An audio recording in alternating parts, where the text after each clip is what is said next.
Le mystère du nombre 666. Le nombre 666 est sans doute l'un des chiffres les plus mystérieux et fascinants de l'histoire. Il est mentionné dans l'Apocalypse de Jean comme le nombre de la bête, souvent associé à l'Antéchrist et aux forces du mal.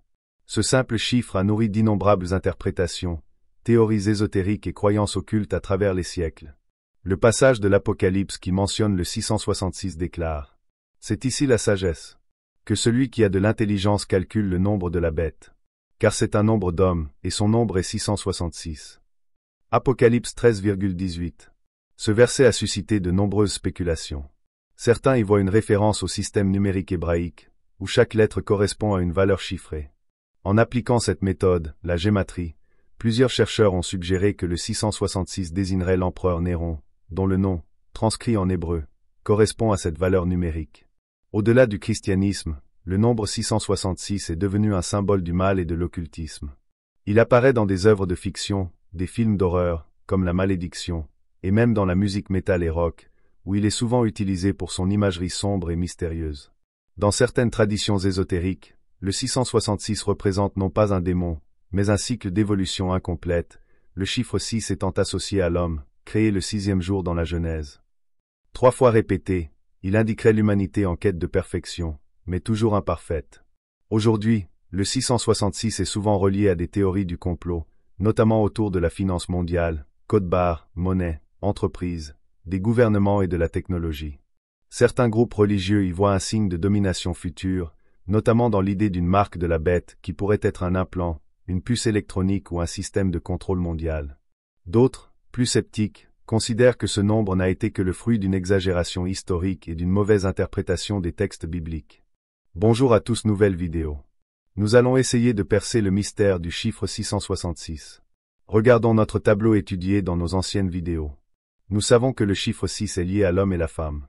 À partir de cela, nous allons lire ce fameux Apocalypse de Jean dans Bibélé qui est relié à tout cela. Lisons.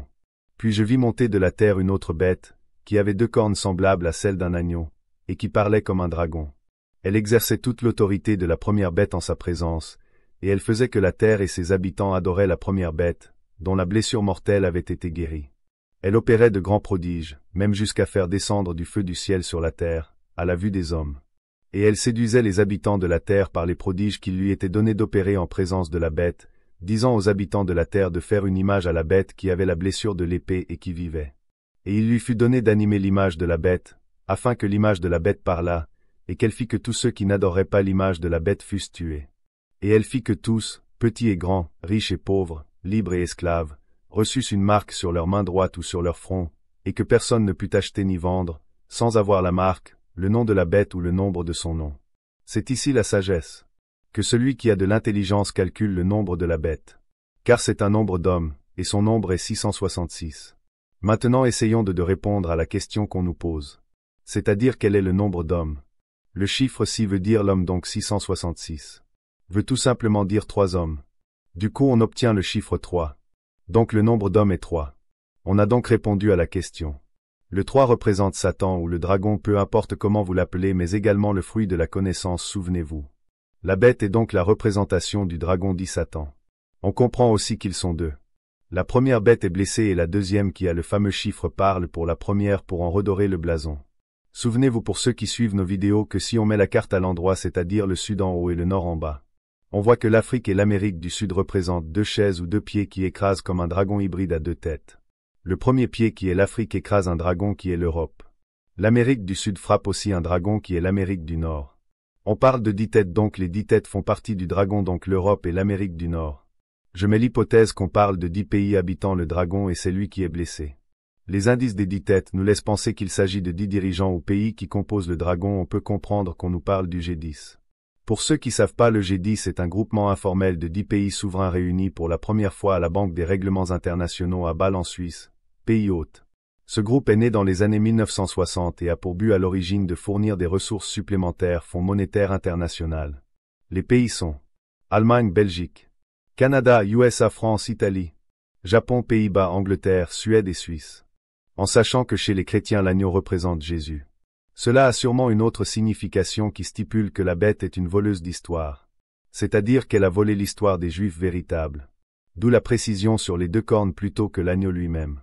Posez-vous la question: quel est le peuple qui parle et qui inflige aux riches et aux pauvres leur vision des choses sans qu'on puisse dire quelque chose? Ceux qui disent du mal ou qui obéissent ne sont-ils pas punis? Quel pays à l'heure actuelle parle en ayant toujours l'appui de la bête blessée? Je vous repose la question. Ne voyez-vous toujours pas? Je pense que le 3 est déjà là et qu'il gouverne déjà lui de base, qui n'est rien sans le dragon. Nous sommes selon Jean déjà dans l'Apocalypse, ce qui est un très mauvais signe. Je vous laisse réfléchir à qui je fais allusion. Car ce pays n'est rien sans l'appui du dragon ou de la bête blessée.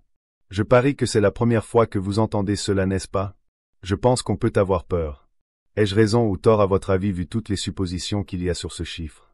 Vous ai-je convaincu? Je vous lis un passage de l'Apocalypse 3.9.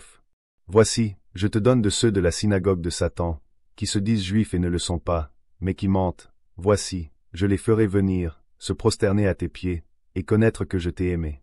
Ça sera ma phrase de fin pour qu'on réfléchisse tous ensemble. Étudions, étudiez, ciao ciao.